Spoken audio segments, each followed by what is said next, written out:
this Sana? Yes, please. All right, sir. Okay, good, good. I hope you're well, lawyer. Yes, I'm well. Hale and hearty. As fit as a fiddle. We thank God.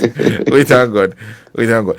First, let me start first by asking you your own observations about the processes thus far. Since the president received the petition, indicated that he was going to consult the Council of State. What do you make of the processes that have been going through thus far? So I would say that number one, we've seen an improvement in our political discourse when these issues come. What that improvement is, the communication from the President Secretary Kalisus Mahama when the Chief Justice asks for a copy of the petition. He said, "Oh, yes, we're even about to send it to you. We're making arrangements to send it to you." So it wasn't a fight, okay? It wasn't a fight. When I say a fight, of course, not a physical fight. Unlike Eugene Ahin's response when the Charlotte Osei wrote to President Kufuor for a copy of the petition. You see it? So have you read Eugene Ahin's letter? Yes, I have. I recall it vividly. So I mean to the public, so that I don't need to repeat. So if you look at the response Eugene Ahin gave to Charlotte Osei, as against the respectful response from Kalisus Mahama to Chief Justice Torkono, I believe we've made this an improvement. And you see, Charlotte Osei never got to see a copy of the petition until further down the line.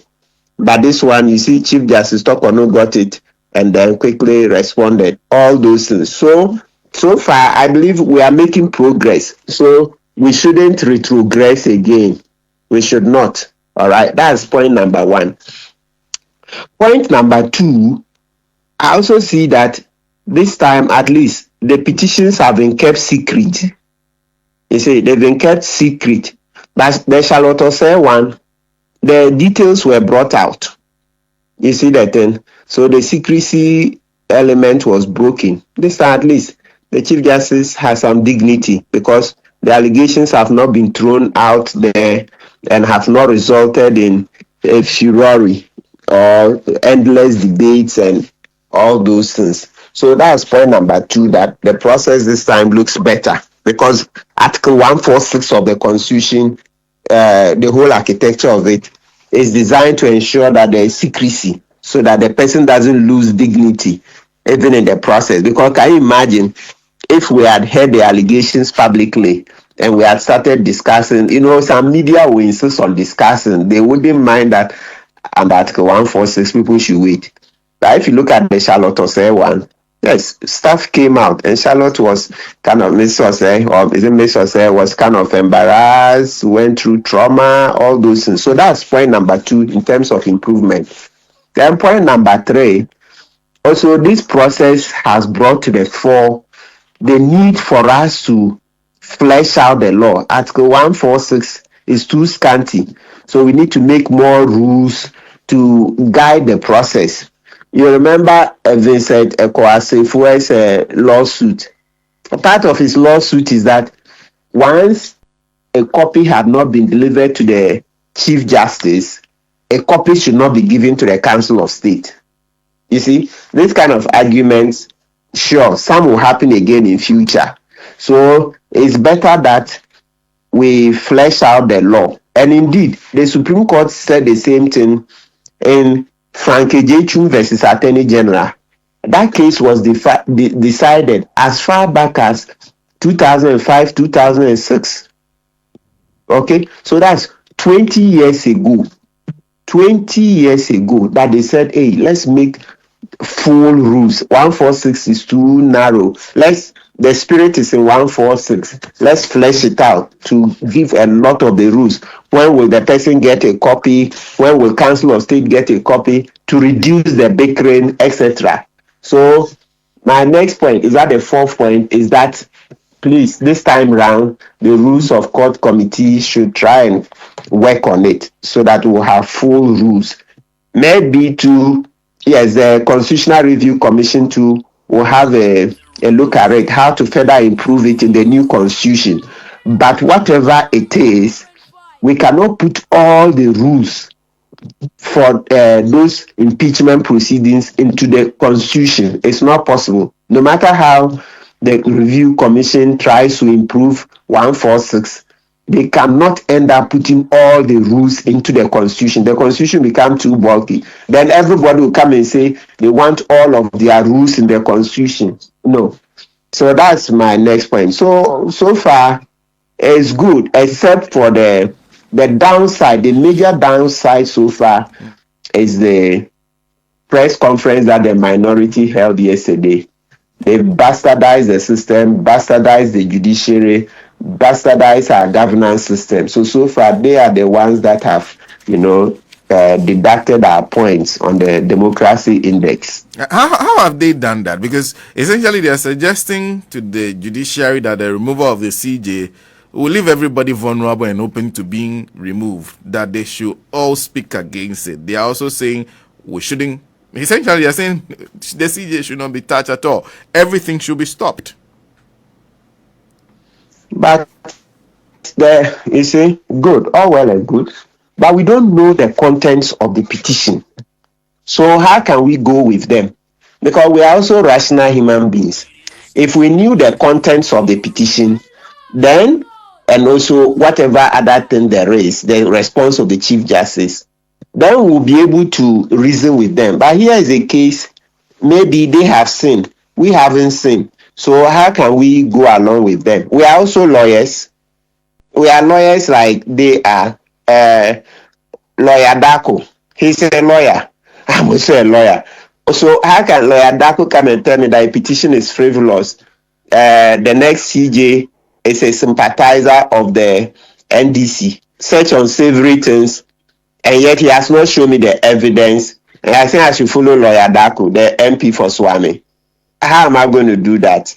I'm also a lawyer, so before I follow him, he has to show me the evidence so that I can digest for myself and make up my mind. So you see where they've bastardized the system. I think they ran ahead of themselves. The prima facie ruling is going to come out. If they have evidence, he is saying that they have evidence that the president is about to suspend the Chief Justice.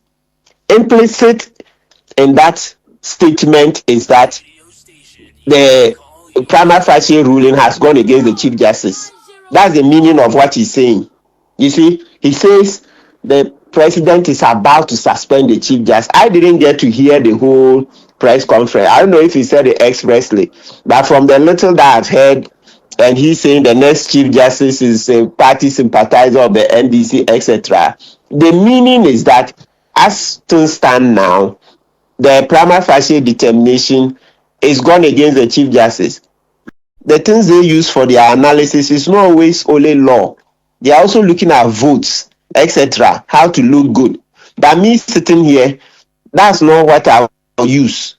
I only look at the text. Is it good law as I understand it? I'm not looking for votes. I'm not looking to be good in the public eye, etc. So you see that our motives are different.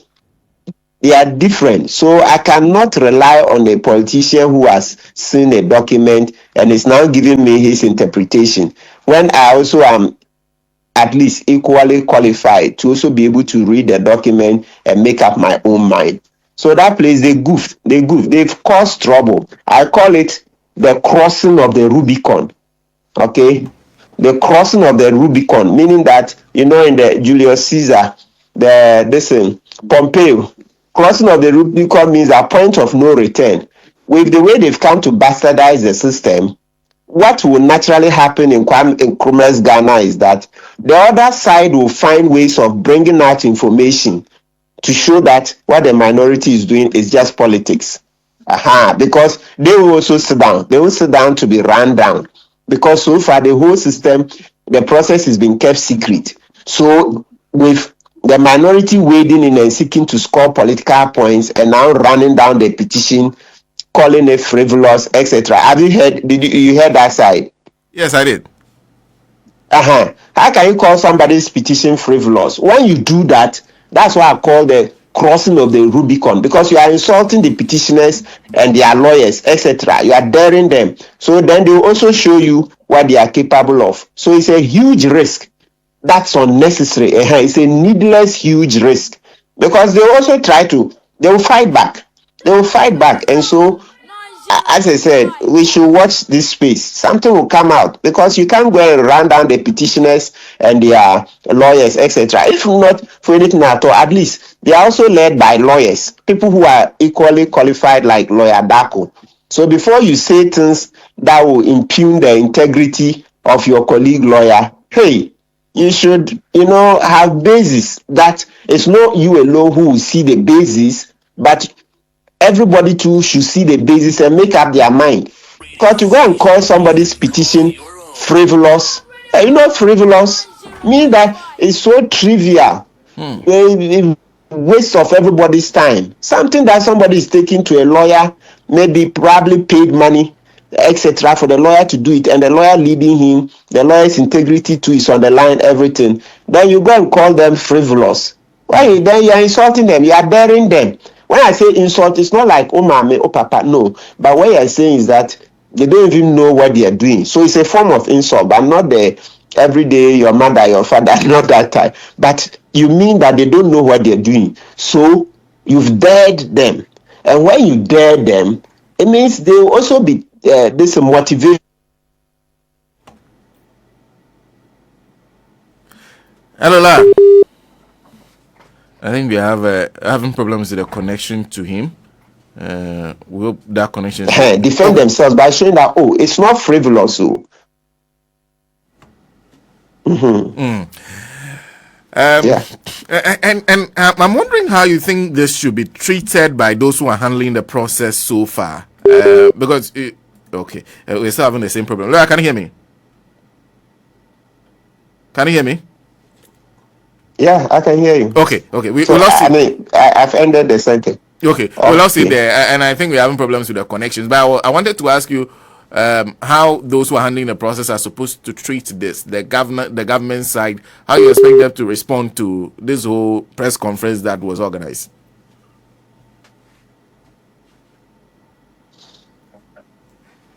Hello, La, can you hear me? Yeah, I lost you also briefly. Okay. Yeah. So I was asking what you think the best response should be from the government, especially.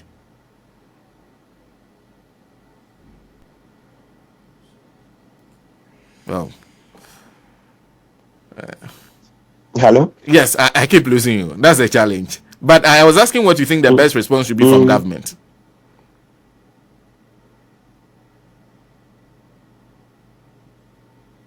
Like, did you hear that? Oh, okay. Okay, so I think we can essentially leave it there. Okay.